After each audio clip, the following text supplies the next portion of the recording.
Hello, just a quick video pre-Snow Leopard. There are videos on here which tell you what sort of specifications your Mac needs in order to be able to take Snow Leopard and other technical gubbins about it. And if you don't know where to go to that, there's a YouTube user called Soldier Knows Best, who I'll put up in the info link. He will be able to guide you in terms of what your computer needs in order to be able to take Snow Leopard. But I just thought I would share one or two things that I'll be doing to get ready for it. And the main thing that I'll be doing, obviously, is having a clean out. Now, Snow Leopard can clear up another 6 gigabytes supposedly by stripping out, I think it's the PowerPC code that's in other previous versions of Mac OS X. Now that we're all Intel, then we don't need the PowerPC anymore, so that's going, and that's presumably why we're getting 6 gigabytes back. But I thought, well, this is a good time to actually chuck out some of the junk that's in my Mac, and maybe it's time for other people too.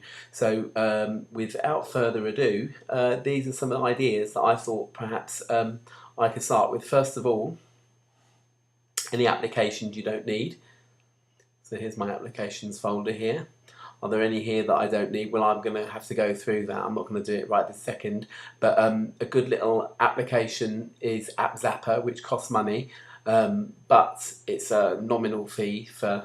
But it gets rid of all the other little sort of hidden files and things that might be attached to things. You can just drag an application to the recycle bin. Oh, sorry, recycle bin.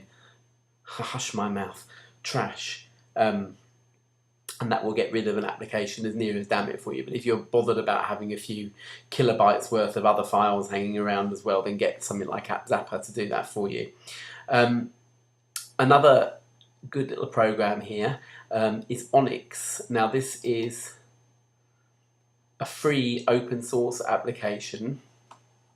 What it does is similarly to Windows, it just gives you a way of getting into temporary files and cookies and that sort of thing, and just having a little bit of a cleanup. Normally, the Mac will take care of it for you, and I mean, I've heard that you don't actually really need to do anything, but if you want to force it to do things, then yes, you can. It starts out by saying checking the smart status. I don't know what that really means, but it takes a couple of seconds to do.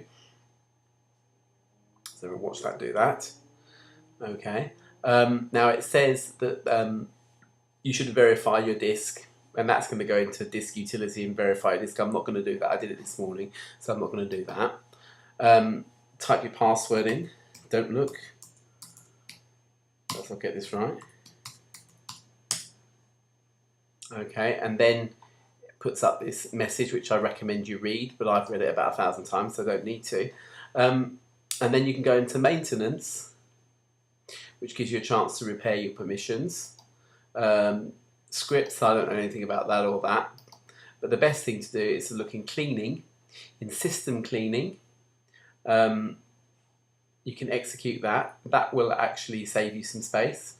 An internet one in particular, all your browser cache, your history. I've kept my cookies on here by having that unchecked, but all of that can go from time to time. I mean, I'm saved about 600 megabytes from that this morning. Okay, so that's Onyx. Another thing that I would suggest that people do is go into their iMovie, because the iLife apps, they tend to save all their various bits and bobs in confusing places, and I've never really worked it out. But I did have a list of events here of all the videos on my channel, and I just kept the ones that I really need. You can go in, for example, if I said that I wanted to delete this, I press Command and Delete, and it gives this little dialog box here, and you can delete unused video, which means that if it hasn't been used in an event, then in a project, then it'll delete that bit, which will save a few megabytes for you. But if you've made QuickTime copies of movies, which I've done, and I've got them on an archive, separate hard disk somewhere, then I actually don't need a whole load of events stored here. So have a think about that, and if you've got video that you don't really need, it will free up gigabytes and gigabytes of space. So that's my short little video. I am really looking forward to Snow Leopard. I'm hoping that it'll be a smooth upgrade, but just one or two things that I've done to get my Mac, I suppose, in fairly tip-top condition before before the big day, because we're all excited. Thank you for watching.